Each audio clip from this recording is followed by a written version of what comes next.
guddiga ku howlan dhamaystirka dhismaha masjidul jaamaca magaalada Laascaanood ayaa mar kale ku celiyay in bulshada muslimka ka qayb qaataan dhamaystirka masjidka oo hadda uu bilowday shubkii dabaqa labaad waxaana uga mahad celiyeen dadweynaha muslimka ee hore uga qayb qaatay Saciid Cabdi Ducaale oo ka mid ah guddida masjidka ayaa ka hadlay in waqtigan shaqadii ugu ballaanayd ee ka socota masjidka oo ah shubka sare ee dabaqa labaad iyadoo ay ka harsan tahay ayuu yidhi gelintii daaqadaha iyo weliba agabkii kale ee masjidka wuxuuna ku booriyay dadweynaha muslimka ee khayrka jecel inay ka qayb qaataan dhamaystirka masjidka walaalayaal Ilaahay subxaanahu wa ta'aala waa mahad iska leh maanta sida aad u jeedaan waxaan sugaynaa masaajidka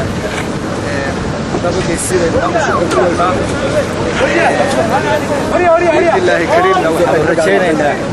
inaad sida ugu dhaqsaha badan leh aynu maanta ku dhamaado waxaan marka rabnaa haddii Allah idmo in aynu hawshiisii aynu biidnillaahi kariim aynu ku xijinno markuu shubkaasi dhammaado hawlihii u badnaa ee laborafiinada ahaa daaqadihii ahaa mutalaalkiisii ahaa qalabkiisii kale ee la gelinaya ahaa khayrka sidii aad idinka bartay waxaan rajaynaynaa inaad labalaabtaan biidnillaahi kariimna aynu ku wada raaxaysanno masaajidkeennii xafladiisii furitaanka markaynu dhammayno waxaanu rajaynaynaa khayrkii aad noo soo degi jirteen inaad labalaabtaan maantana hawsha sidee waad aragtaan waxaanu ka codsanaynaa dadka jaaliyadda ee dibadda iyo dadka gudaha ku nool mid ku jooga mid magaalo jooga hawshaa maanta aynu wadno